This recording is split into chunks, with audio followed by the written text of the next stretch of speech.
আসসালামু আলাইকুম, welcome to Riasad আজিম। ভিন্ন ধর্ম মতাদর্শের যারা শুনছেন সবার প্রতি আন্তরিক কৃতজ্ঞতা। বাংলাদেশের ফাইনালের পথে বিশাল বাধা তৈরি করলো পাকিস্তান।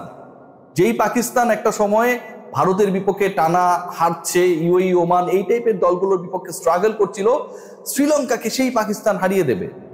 শ্রীলঙ্কা যারা গ্রুপ চ্যাম্পিয়ন হয়ে টপ 4-এ এসেছে, বাংলাদেশের কাছে লাস্ট ম্যাচে পরাজিত হলেও আলটিমেটলি শ্রীলঙ্কাকেই কিন্তু মনে করা হচ্ছিল টপ ফেভারিট, অন্তত পাকিস্তানের এগেনস্টে এই ম্যাচে। যেই পাকিস্তানের বিগ নেমস নেই, যেই পাকিস্তানে রিজওয়ান নেই, যেই পাকিস্তানে বাবর আজম নেই, যেই পাকিস্তানে bowling department, batting department, even ফিল্ডাররা স্ট্রাগল করছেন প্রত্যেকটা দিন, সেই দলটা শ্রীলঙ্কাকে, গ্রুপ পর্বের আনবিটেন শ্রীলঙ্কাকে টানা দ্বিতীয় পরাজয়ের স্বাদ দিল ফলোইং বাংলাদেশ। মানে বাংলাদেশের বিপক্ষে তারা প্রথম ম্যাচটা হেরেছিল এবং এমন একটা সিচুয়েশন ক্রিয়েট হয়েছে, শ্রীলঙ্কার এশিয়া কাপ মিশন, ফাইনালে যাবার স্বপ্ন মোটামুটি শেষ। What about Bangladesh?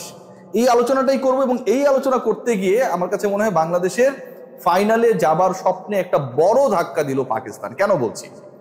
পাকিস্তান এই মুহূর্তে, আমি যদি খেয়াল করেন, আমি আপনাদেরকে একদমই ক্যালকুলেশনটা বলতে চাই, they are in the table after India. India টপে রয়েছে, এটা নিয়ে কোনো আলোচনার কিছুই নেই। They have played a single match against Pakistan এবং সেটাই তারা জিতেছে। পাকিস্তান 2 ম্যাচে 1 জয়, কিন্তু আজকের ম্যাচটায় বেটার রান রেটের কারণে তারা বাংলাদেশের সমান 2 পয়েন্ট হবার পরও 0.226 রান রেটে টেবিলের 2 নম্বরে। বাংলাদেশের 1 ম্যাচে 1 জয়, কিন্তু রান রেটে পাকিস্তানের থেকে পিছিয়ে থেকে টেবিলে তাদের অবস্থান 3। শ্রীলঙ্কাকে নিয়ে আলোচনা করতে চাই না। এই পাকিস্তান তাদের লাস্ট ম্যাচ খেলবে বাংলাদেশের বিপক্ষে, বাংলাদেশ তার আগে খেলবে ভারতের বিপক্ষে। তার মানে যা দাঁড়াচ্ছে 2 পয়েন্ট নিয়ে। আমরা যে ক্যালকুলেশনটা এর আগে করছিলাম যে শ্রীলঙ্কা তারা যদি পাকিস্তানকে হারিয়ে দেয়, লাস্ট ম্যাচে শ্রীলঙ্কা যদি ইন্ডিয়ার কাছে হেরে যায়, তাহলে শ্রীলঙ্কা 2 পয়েন্টের মধ্যেই থাকবে। বাংলাদেশের অলরেডি 2 পয়েন্ট রয়েছে। বাংলাদেশ পরের 2 ম্যাচে ইন্ডিয়া পাকিস্তানের কাছে হারলেও বাংলাদেশের পয়েন্ট 2ই থাকবে। আর পাকিস্তান তারা শ্রীলঙ্কার কাছে যদি হেরে যেত আজকে, তাহলে শেষ ম্যাচে বাংলাদেশকে হারালেও তাদের পয়েন্ট 2 এর বেশি হতো না।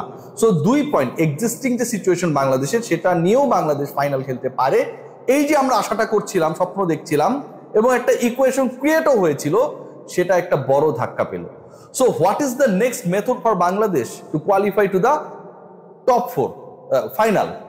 এই জায়গায় আমার কাছে মনে হয় যে বাংলাদেশের আর জয়ের কোনো বিকল্প নেই। বাংলাদেশের অপশন এখন 2টা। প্রথম অপশন যেটা, সেটা রাত পোহালেই যে ম্যাচটা বাংলাদেশ খেলবে মাইটি ইন্ডিয়ার এগেনস্টে দুবাইতে, সেই ম্যাচে বাংলাদেশকে জিততে হবে। সেই ম্যাচে যদি বাংলাদেশ জেতে, বাংলাদেশের পয়েন্ট হবে 4।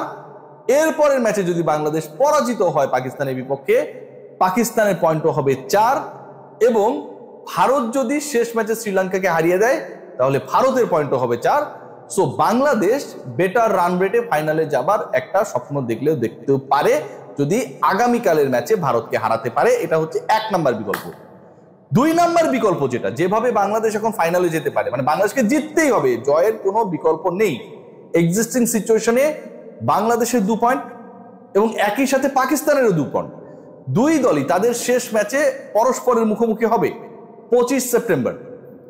2 পয়েন্টওয়ালা বাংলাদেশ এবং 2 পয়েন্টওয়ালা পাকিস্তান যদি মুখোমুখি হয়, বা মুখোমুখি তো হবেই যদি কোনো প্রসঙ্গ নেই, তাহলে কোনো একটা দল, জয়ী দল স্পেসিফিক্যালি, তার পয়েন্ট হবে 4। যেই দল পরাজিত হবে সে তো 2-এই পড়ে থাকবে, মানে তার কোনো অপশন নেই। বাংলাদেশ এবং পাকিস্তান ম্যাচে ডেফিনেটলি রেজাল্ট হবে, বৃষ্টির কোনো ধরনের সম্ভাবনা নেই। সেই রেজাল্টে জয়ী দল, অর্থাৎ বাংলাদেশ পাকিস্তান মুখোমুখি লড়াইয়ে যেই দলটা জিতবে, সেই দল যাবে এশিয়া কাপের ফাইনালে। কারণ জয়ী দল যদি বাংলাদেশ হয়, পাকিস্তানের পয়েন্ট 2-এই থাকবে, 4 হওয়ার তো সম্ভাবনা নেই। আবার পাকিস্তান যদি জিতে যায়, বাংলাদেশের পয়েন্ট 2 এর বেশি হবে না, পাকিস্তানের উল্টো হয়ে যাবে 4 পয়েন্ট। আজকের এই ম্যাচের ফলাফল, শ্রীলঙ্কার পরাজয় আলটিমেটলি শ্রীলঙ্কার জন্য যতটুকু নেগেটিভ হয়েছে, শ্রীলঙ্কার জন্য যতটুকু মানে কি বলবো বিটার হয়েছে, আমার কাছে মনে হয় বাংলাদেশ দলের জন্য বাংলাদেশের এশিয়া কাপের ফাইনালে যাবার ক্ষেত্রে এটা একটা বড় ধরনের সেটব্যাক। পরের 2 ম্যাচের একটায় বাংলাদেশকে জিততেই হবে।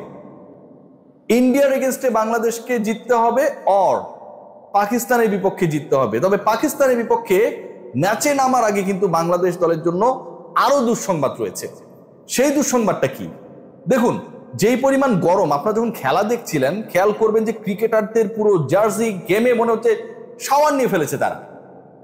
সো এইরকম একটা সিচুয়েশনে যখন আপনি ব্যাক টু ব্যাক ম্যাচ খেলবেন, প্রথমত প্রচুর গরম সেখানটায়, দ্বিতীয়ত এই গরমের মধ্যে আপনাকে 16-17 ঘন্টা পরেই নেক্সট ম্যাচে নামতে হবে, এবং আপনি এমন দুটো দলের সাথে খেলছেন যারা হচ্ছে এই ফরম্যাটটার সাবেক এশিয়া কাপ চ্যাম্পিয়ন এবং ওয়ার্ল্ড কাপ চ্যাম্পিয়ন। বাংলাদেশের জন্য পুরো সিচুয়েশনটা আমার কাছে মনে হয় অনেক বেশি টাফ, স্পেশালি বোলিং ডিপার্টমেন্টে যারা থাকবেন তাদের জন্য it's going to be a big challenge সুস্থ থাকা। বাংলাদেশের পুরো সিচুয়েশনটা, বাংলাদেশের পুরো স্বপ্ন আলটিমেটলি গুড়িয়ে দিয়েছে শ্রীলঙ্কার এই পরাজয়। এই অবস্থায় বাংলাদেশকে ইন্ডিয়া অর পাকিস্তানের বিপক্ষে জিততেই হবে, যে কোনো একটা দলের বিপক্ষে জিততেই হবে, এবং এমন একটা সিচুয়েশনে জিততে হবে যেখানটায় আপনি 24 তারিখে আগামীকাল যে ম্যাচটা খেলবেন তার ঠিক 18 ঘন্টা পরে, মানে ওই ম্যাচ শেষ হওয়ার পরে সময়টা যদি আমি কাউন্ট করি, আপনাকে আরো একটা ম্যাচে নামতে হবে। পাকিস্তানের বিপক্ষে যদি আমি ধরে নিই যে বাংলাদেশ পাকিস্তানের বিপক্ষে জিতবে, বা পাকিস্তানের বিপক্ষেই বাংলাদেশের জয় টার্গেট করাটা ইজিয়ার দ্যান ইন্ডিয়া, রাইট? এখন ওই পাকিস্তানের বিপক্ষে যে আপনি ইজিয়ার টার্গেটটা ফুলফিল করবেন, আপনি কি প্রপার প্রিপারেশন নিয়ে একদম ফ্রেশ ওয়েতে ফ্রেশ ক্রিকেটারদের নিয়ে নামতে পারবেন? একজন ক্রিকেটার যদি ইনজুরিতে পড়ে, অথবা যেই ক্রিকেটারদের ওয়ার্কলোড ম্যানেজমেন্ট ইস্যু রয়েছে, সেই ক্রিকেটারদের প্রথমত হচ্ছে খেলাতে পারার ক্ষেত্রে একটা বাধা রয়েছে। দ্বিতীয় সেটা হচ্ছে যদি আপনি খেলিয়েও দেন, খেলার মাঝপথে একজন পেসার যদি কোনো কারণে ক্যাম্প করে এবং কন্টিনিউ করতে না পারে, সেই সিচুয়েশনে বাংলাদেশের বোলিং ডিপার্টমেন্ট কিন্তু একটা বড় চ্যালেঞ্জে পড়বে এগেনস্ট পাকিস্তান। আমার কাছে যেটা মনে হয়, Bangladesh they are quite unlucky right now after the win of Pakistan, এবং শ্রীলঙ্কা তারা টানা 2টা পরাজয় রেজিস্টার করবে এভাবে সুপার 4-এ এসে, এটাও অনেকটা অবিশ্বাস্য। একটাই লক্ষ্য বাংলাদেশের এখন, ইন্ডিয়া ও পাকিস্তান, যে কোনো দুই দলের বিপক্ষে একটা জয় বাংলাদেশকে পেতেই হবে। একটা ম্যাচ যদি বাংলাদেশ জিততে না পারে, তাহলে বাংলাদেশের ফাইনালে যাবার আর কোনো সম্ভাবনা নেই। ফিক্সচার যেভাবে করা হয়েছে, যেভাবে পরিকল্পনা করা হয়েছে, বাংলাদেশ যেই গ্রুপ থেকে গেছে সেই গ্রুপে 2 নাম্বার দলকে যেভাবে ফাঁসানো হয়েছে, বাংলাদেশ ক্রিকেট বোর্ডের কর্তারা যারা ইলেকশন নিয়ে অনেক বেশি ব্যস্ত, এশিয়া কাপের এই ফিক্সচার নিয়ে তারা কি একবারের জন্য ভেবেছিলেন, ইনপুট দিয়েছিলেন? এশিয়া কাপ যদি 28 তারিখের জায়গায় 29 তারিখে শেষ হতো, ব্যাক টু ব্যাক খেলার এই ধকলটাকে যদি এড়ানো যেত, তাতে কার ক্ষতি হতো? কিন্তু আমাদের কর্তারা, বাংলাদেশ ক্রিকেট বোর্ড যারা নেগোশিয়েট করেছে, তারা এই ব্যাপারটা নিয়ে ভাবে নাই। ইদার তারা ভেবেছে যে তারা গ্রুপ চ্যাম্পিয়ন হবে, তাদের এই ভেজালে পড়তে হবে না। মানে ডেথ গ্রুপে আপনি আছেন, শ্রীলঙ্কা, আফগানিস্তান, বাংলাদেশ, এই গ্রুপ থেকে আপনি চিন্তা করতেছেন যে আমি গ্রুপ চ্যাম্পিয়ন হয়ে যাবো, এরকম শিডিউল আমি পড়বো না, ওর আপনার এই স্বপ্নই ছিল না যে আপনি টপ 4-এ খেলবেন। বাংলাদেশ দলের জন্য এই মুহূর্তে পাকিস্তান যতটুকু চ্যালেঞ্জিং, কারণ তাদেরকে চোখ রাঙাচ্ছে পাকিস্তান, ফাইনালে বাংলাদেশ যেন যেতে না পারে, সেই ক্ষেত্রে শ্রীলঙ্কাকে হারিয়ে দেবার পর তার থেকে বেশি challenging back to back matches খেলা আবুধাবি, দুবাইয়ের, ইউএইর এই কন্ডিশনে। শেষ পর্যন্ত কি হয় দেখার। তবে আমার কাছে মনে হয় পথটা অনেক অনেক বেশি কঠিন হয়ে গেল। আমরা সবাই চোখ রাখবো আগামীকালের ম্যাচে, যেই ম্যাচে মাইটি ইন্ডিয়াকে বাংলাদেশ হারিয়ে চমক দিতে পারে কিনা, পাকিস্তানের ম্যাচে নামার আগে বাংলাদেশ তাদের পয়েন্ট টেবিলে অবস্থানটাকে আরো সুসংহত করতে পারে কিনা, সেটাই দেখার। আর কালকে যদি বাংলাদেশ জিতে যায়, they will be the topper of the table, no doubt. সবাই ভালো থাকবেন, শুভরাত্রি।